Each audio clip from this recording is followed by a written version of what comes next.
आजकल बच्चों की शिक्षा पे बहुत ही बड़ा जो है जोर रखा जाता है, बहुत ज़्यादा जोर दिया जाता है और उसमें से कोई ख़ास हमारे ही होते हैं जो कि माँ बाप होते हैं।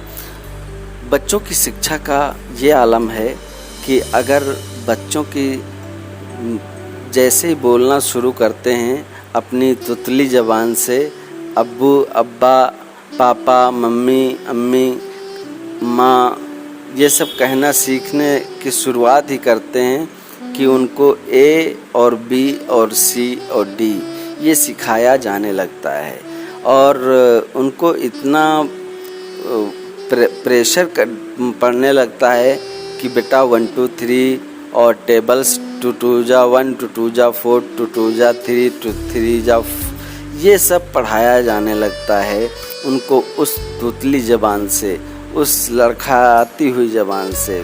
तो साथियों, ये कहीं ना कहीं तक हमारा अत्याचार किया जाता है, उन बच्चों को अत्याचार के श्रेणी में ला के रखा जाता है। अगर ऐसा नहीं करना चाहिए, बच्चे को अपनी उम्र होती है, उसको खेलना सीखना की एक स्वतंत्रता आज़ादी की देनी चाहिए।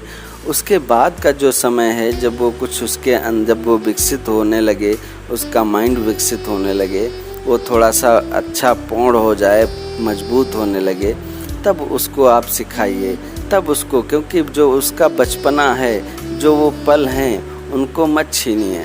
आप ABCD के चक्कर में आप बच्चे का बचपन छीन रहे हैं। देखिए, वो बचपन जो बीत गया है आपका और मेरा और मेरे जैसे तमाम दोस्तों का, वो बचपन लौट के नहीं आएगा, ठीक है। लेकिन हम लोग ये सोचते हैं कि नहीं, हमारा बच्चा इतना इंटेलिजेंट बन जाए, कौटिल्य बन जाए, सोनू बन जाए और फला बन जाए और धमाका बन जाए, क्या क्या नहीं बन जाए। मतलब हमारा कंपेयर करने लगते हैं कि हमारा बच्चा सर्व गुण संपन्न बन जाए।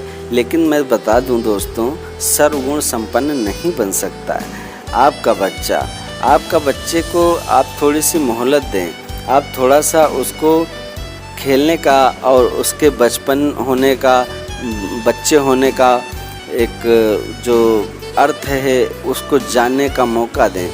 फिर जब उसको समझ आने लगे और वो 5 साल 6 साल का हो जाए, एक टीचर ना बोलते हैं ना, जब मुझे याद है कि सरकारी स्कूल में उसका एडमिशन तब किया जाता था जब वो ऐसे अपना सर के ऊपर होके अपना कान पकड़ना ऐसे शुरुआत कर देता था, यानी इतने बड़े उसके हाथ हो जाते थे कि अपने सर के ऊपर से ऐसे वो अपने कान को पकड़ सके।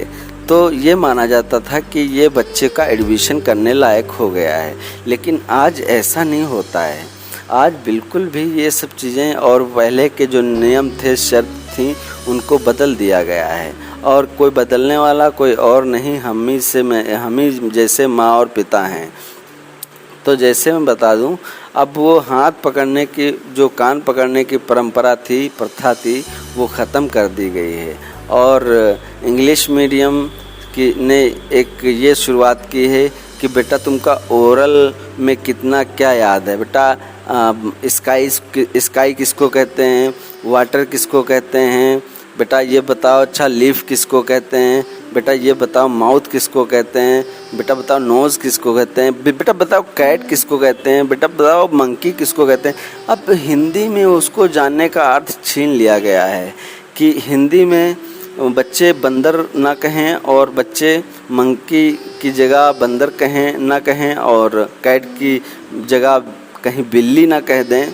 अरे बिल्ली और बिलार कहने दीजिए उनको और वो सीख लेंगे। उनका समय जब आएगा तो वो कैट का मतलब समझ जाएंगे और वो आप जो मंकी का मतलब समझ जाएंगे। लेकिन आप इतना मत प्रेशर डालिए कि आप उनकी मातृभाषा छीन रहे हैं, आप उनको फॉरेन कंट्री के उन बच्चों की तरह बनाना चाहते हैं।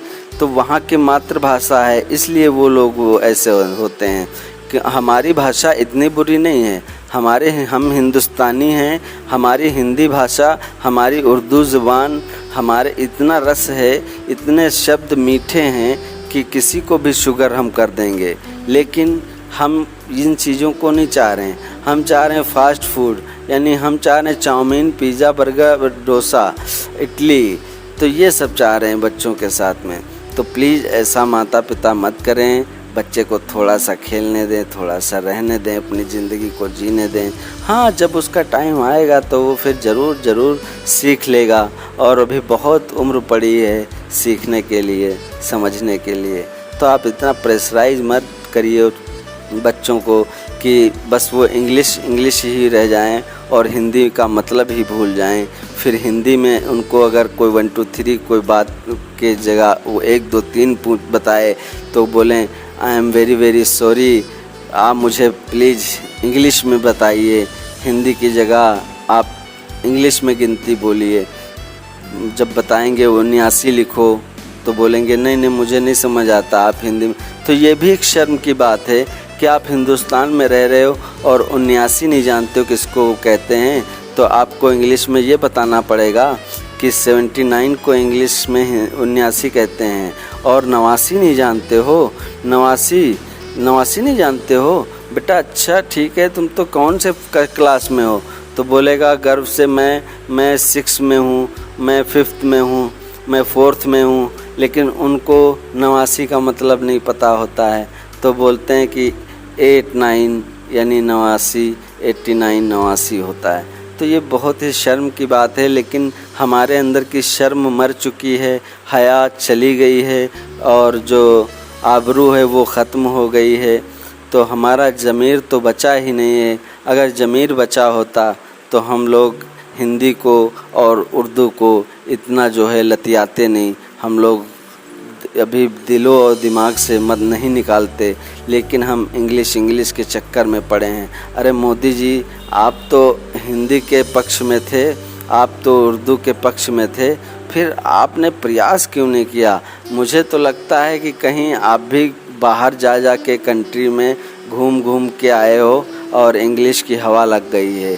तभी मैं देख पा रहा हूँ कि कुछ आपके आने वाले कुछ बीते दिनों में मैंने देखा आपके भाषण जितने भी थे वो सब इंग्लिश में ही थे।